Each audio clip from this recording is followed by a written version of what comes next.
Future award-winning journalists, meron lang akong dalawang paalala sa inyong lahat. Hindi ko na pahabain yung aking speech.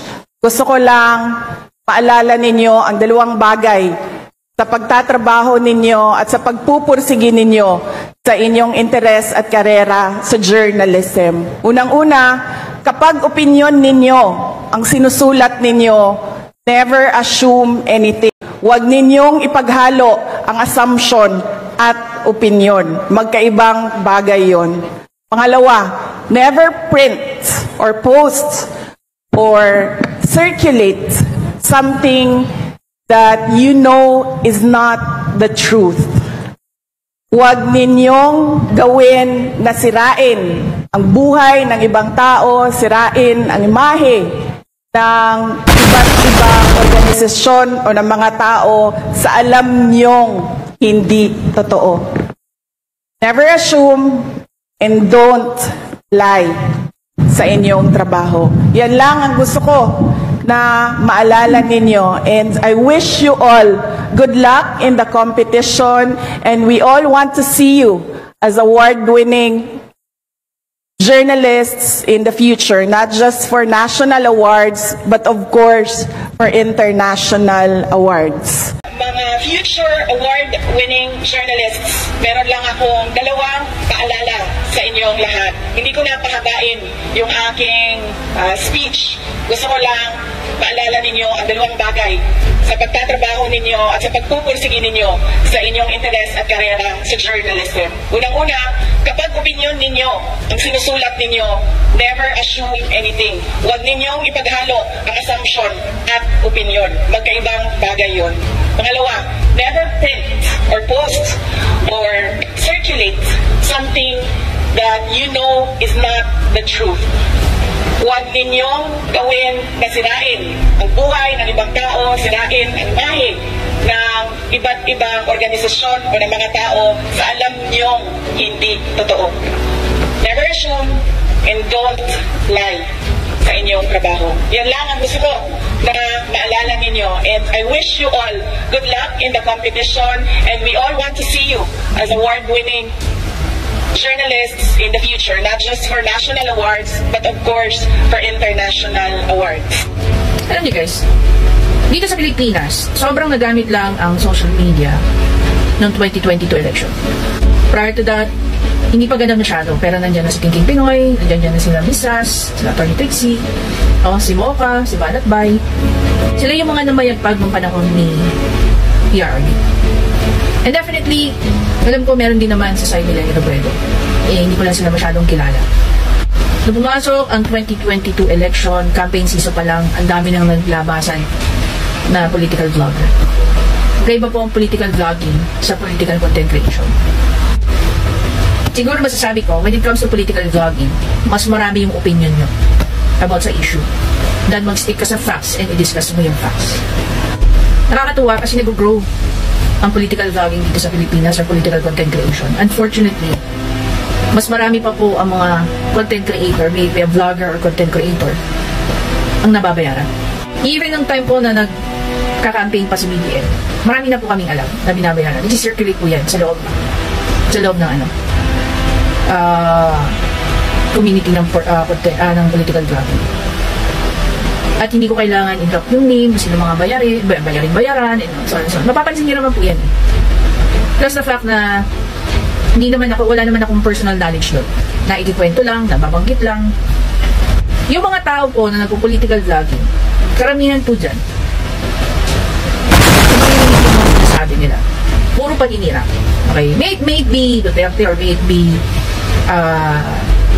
tawag dito, may BBM, yung mga topic, pero karamihan po sa kanila, yung mga bayan.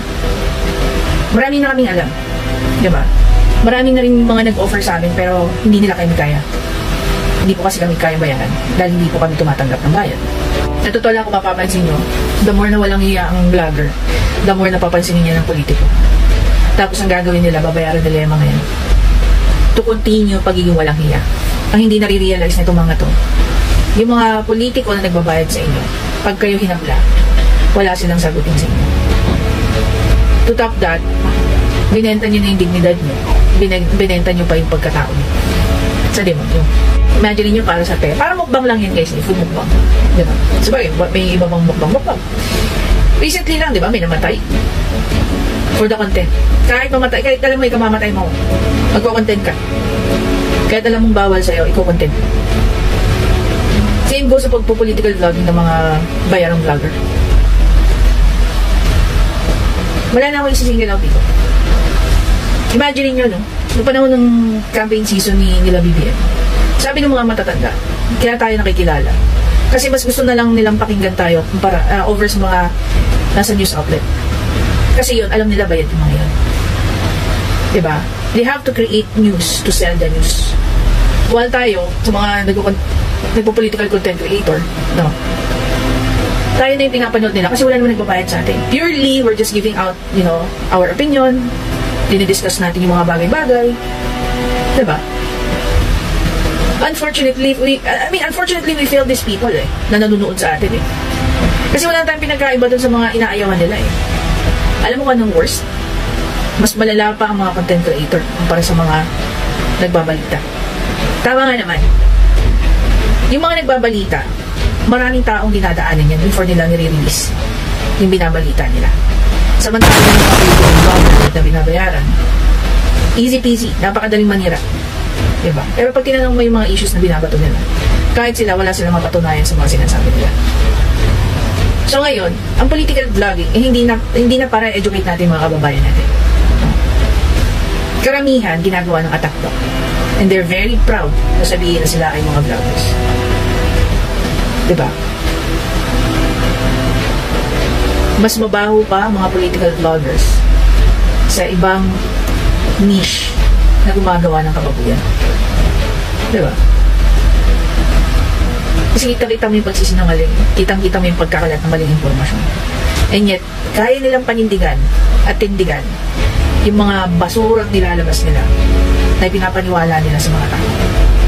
Kaya minsan hindi mo rin may iwasan na sagutin. Ako personally, I don't like my pagbardagulan. I'm not here for that. Pero I want to talk about the issue, pag-usapan natin, let's learn something about that sa isa't isa. Pero kung makikipagbardagulan ka, tapos mag-a-ad home ka lang at diin, abay, siguraduhin mong may pera ka. Diba? Kasi hindi mo rin alam kung ano yung capacity ng kabardagulan mo. I'm not saying ako yun. Diba? Hindi naman public official yung kabardagulan mo. Lalo na pag in-ad home mo na. Gagawa ka na ng mga katarantaduhan. May mga batas na pwede kang, ma-violate. Like data privacy, cyber libel, unjust vexation. Diba? Kaya, nakalungkot na para lang panoorin ka ng mga tao, gagawa ka ng kwento na punong-puno ng kasinungaling. Yan yung sinasabi ni Vicky Sara. It's nice na dumadami, lumalaki ang number of political content creator, pero dumadami rin ang number ng political content creator na nag-spread out ng basura. Diba? Itong mensahe ni Vice President Vicky Sara Duterte sa mga future journalists, ito ay napansin ko is very important. Bakit ito mahalaga? Dahil ang pamamahayag sa katotohanan ay isa yun sa mga dahilan kung bakit nagkagulo ang ating bansa. Merong mga mainstream media, merong mga journalist na hindi nag-iisip sa kanilang inilabas, sa kanilang mga balita, sa kanilang mensahe o sa kanilang article. To the point na kumakalat ngayon ang mga peking balita. At ang mga peking balita na ito, ito yung dahilan kung bakit nag-away-away na ang mga taong bayan. Ang paninira ng isang tao through using the social media, mainstream media, o kung journalist ka man, ay hindi ito magandang idinudulot sa ating community. Okay? Isang victim dito, isang biktima dito ang mga Duterte. Si VP Sara, sinisiraan siya sa kanyang confidential funds at marami pang iba. Si former President Duterte, kahit ang dami niya nang nagawa dito sa ating bansa nung siya ay presidente, pero hindi naging maganda ang pagbabalita ng mga ilan sa ating mga mainstream media dahil sa kanilang mga iba ring vested interest. ang ating Pangulong Duterte dati ay ini-implement lamang po ang batas. Like for example, sa nangyari natin sa ABS-CBN.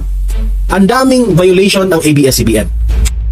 At dahil doon, ang Kongreso pina-implement yung batas sa mga violations ng ABS-CBN. Anong ginagawa ng ABS-CBN? Gumagamit sila by exposing false information patungkol po sa ating presidente dati.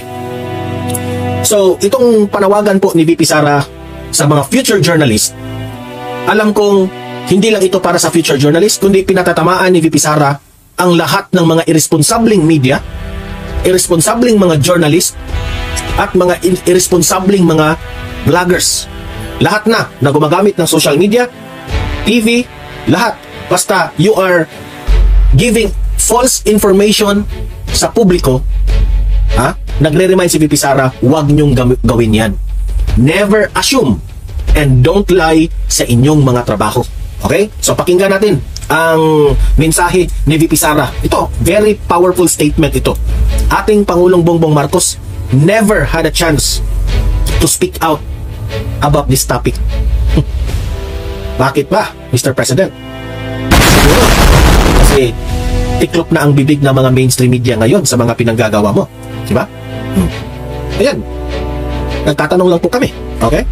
Pasok. Sa ating mga future award-winning journalists, meron lang akong dalawang paalala sa inyong lahat. Hindi ko na pahabain yung aking speech.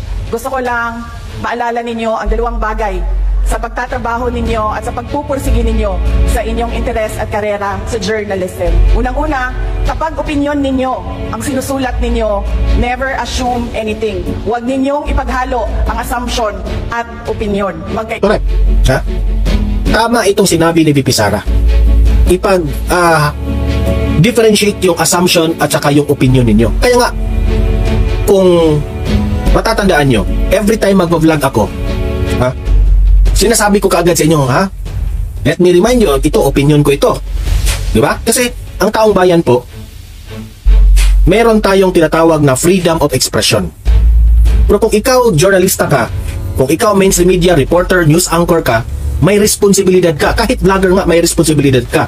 Kung magbabalita ka, dapat may facts na nakasupport yan sa mga pinagsasabi mo. Iba kasi yung opinion eh. Yung opinion mo, pananaw mo sa isang sitwasyon, sa isang balita. Yun ang kaibahan Yun ay opinion. So, kung ikaw, never assume, sabi ni VP Sara, and do not lie. Kung ikaw po ay isang journalista na gusto kang magpahayag ng balita. Okay? So, never assume. At dapat ang pinaka-importante, hindi ka maggawa-gawa ng istorya. Especially if ang topic mo, ang balita mo patungkol po sa isang tao. Kasi ang paninira po ng isang tao ay hindi maganda. Itong mga Duterte, bakit yan nasabi ni VP Sara? Bakit yan mahalaga ito sa mga bakit pinagdiinan ng pansin ito ni VP Sara?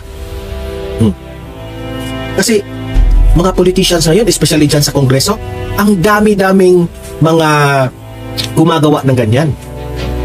Ginagamit ang media para sirain ang kanilang kalaban.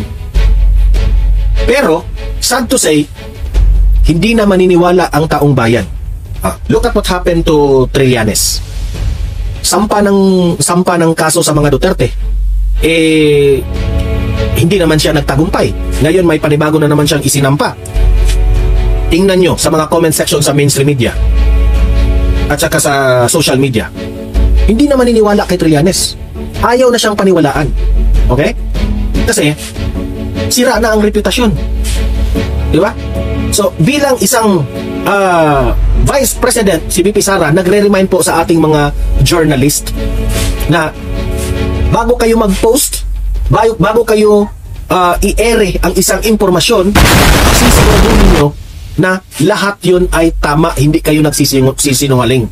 Dahil kapag isang incident na ikaw ay nalaman, natuklasan na ikaw ay nagsisinungaling, nagawa-gawa ka ng storya, giba na ang reputasyon mo. Masisira ka talaga. ibang bagay yon. Pangalawa, never print or post or circulate something that you know is not the truth. Correct. Huwag ninyong gawin. Example dito ha, Mike Abe. Do not circulate Mike Abe. Do not post or circulate something na wala kang katibayan. Ano yung bagay na inilabas sa kanyang vlog itong si Mike Abe? Sabi niya, siya yung nagpapakalat sa secret agreement. Di ba? Pinakalat niya ni Mike Abe na merong secret agreement raw itong si Duterte at itong China. Ito yung example. Itong si Mike Abe ha, kung matatandaan natin, itong si Mike Abe, batikang broadcaster na ito. Matagal na ito sa industry ng pagbabalita. Pero, pumapatol pa rin. Ha? Tumpak na tumpak itong sinabi ni VP Sara. Ha? Natamaan si Mike Abe sa sinabi nitong si VP Sara. Never circulate information kung sa tingin mong wala kang ebidensya. Ha? Pakinggan ulit. Or post or at opinion. Magkaibang bagay yon. Pangalawa, never print or post. Never print ha, para ito sa mga journalist. Never post. Sa mga artikulo dyan. Or circulate something that you know is not the truth. Huwag ninyong gawin na sirain ang buhay ng ibang tao, sirain. Ano ka na ngayon, Mike Abe? Ha?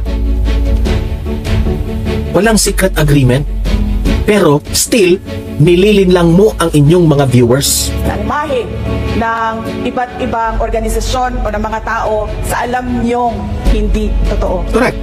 Never assume lie sa inyong trabaho. Yan lang ang gusto ko na maalala ninyo. And I wish you all good luck in the competition, and we all want to see you as award-winning journalists in the future, not just for national awards, but of course for international awards. Sa ating... So, ayan ha, importante itong sinabi ni VP Sara. Alam niyo ba kung bakit? Study shows, no, meron akong napakinggang vlogger na ika-111 raw tayo na pinakamababang IQ ang mga Pilipino. Masakit yun, di ba? Masakit yun.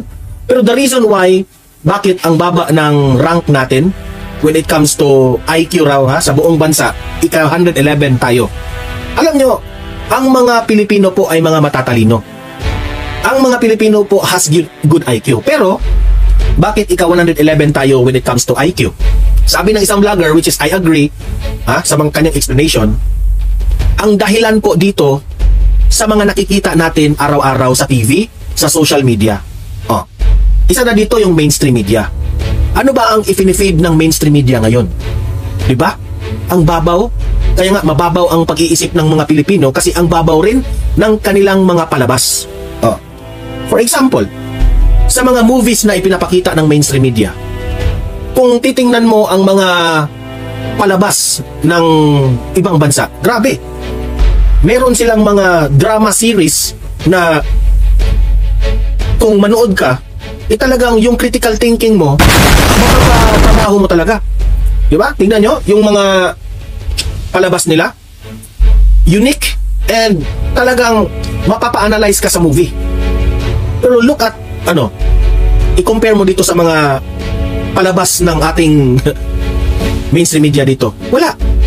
Ano yung mga palaging mga istorya ng mga palabas dito? Ng mga marites, yung istorya na may kabit yung yung asawa, ganun. Ang babaw ng mga istorya. Yung mga palabas ni Coco Martin, nagsusuntukan doon sa palengke, ganun. Yung mainstream media, pinifeed tayo ng mga mababaw na pag-iisip na mga istorya. Sa mga journalist rin, no? Kung mapapansin mo rin sa mga mainstream media, sa mga balita, tanong ng tanong sa mga government officials, fueling the fire sa away. Tingnan nyo, tanong ng tanong itong mainstream media sa away dito ni Cayetano at ni itong si Cayetano at si Binay. Ang pinagtuunan ng pansin ng mainstream media ay yung away ni Cayetano at ni Binay. Hindi na napagtuunan ng pansin ng mainstream media ang totoong issue na kay sobrang laki ng new Senate building that worth 21 to 23 billion. Pero anong tinututukan ng mga mainstream media, ang away ni Binay at ni Cayetano. Yun ang ifinifeed nila sa taong bayan. Kaya, mababa ang IQ ng Pilipino sa ranking sa buong Asia. Ang Singapore at Japan, number 1, rank 2, rank 1 sila. Ganyan. Sa ating mga future award-winning journalists, meron lang akong dalawang paalala sa inyong lahat. Hindi ko napahabain yung aking speech. Gusto ko lang paalala ninyo ang dalawang bagay sa pagtatrabaho ninyo at sa pagpupursige ninyo sa inyong interes at karera sa journalism. Unang-una, kapag opinion ninyo ang sinusulat ninyo, never assume anything. O yun, alam nyo na. Alam nyo na. So yung mga asumera, dyan, buhay pa ba yung mga asumera? Yung mga asumera dyan, wag daw kayo nag-a-assume, ha? Iba yung opinion ninyo. Ibig sabihin kasi ng opinion nyo lang yan. Ibig sabihin, it doesn't mean it is the truth. Do not assume that it is the truth.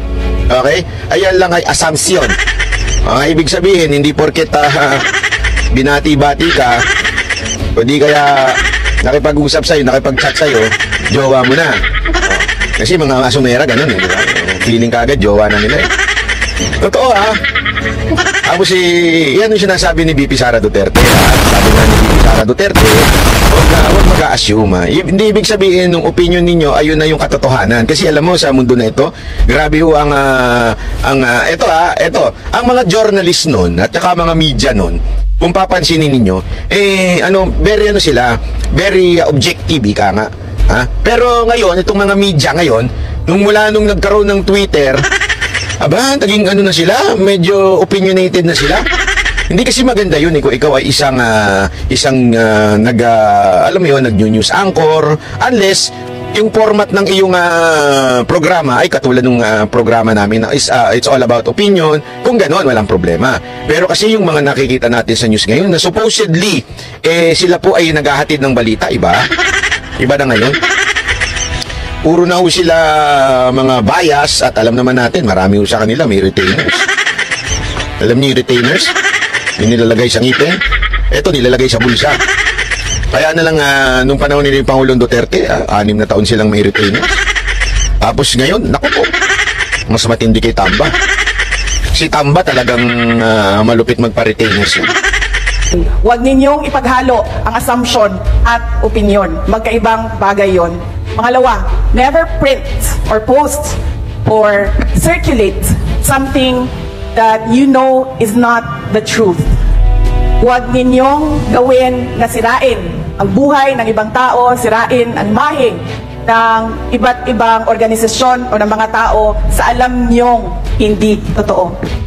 Never assume and don't lie sa inyong trabaho. Yan lang ang gusto ko na maalala ninyo. And I wish you all good luck in the competition, and we all want to see you as award-winning journalists in the future, not just for national awards, but of course for international awards.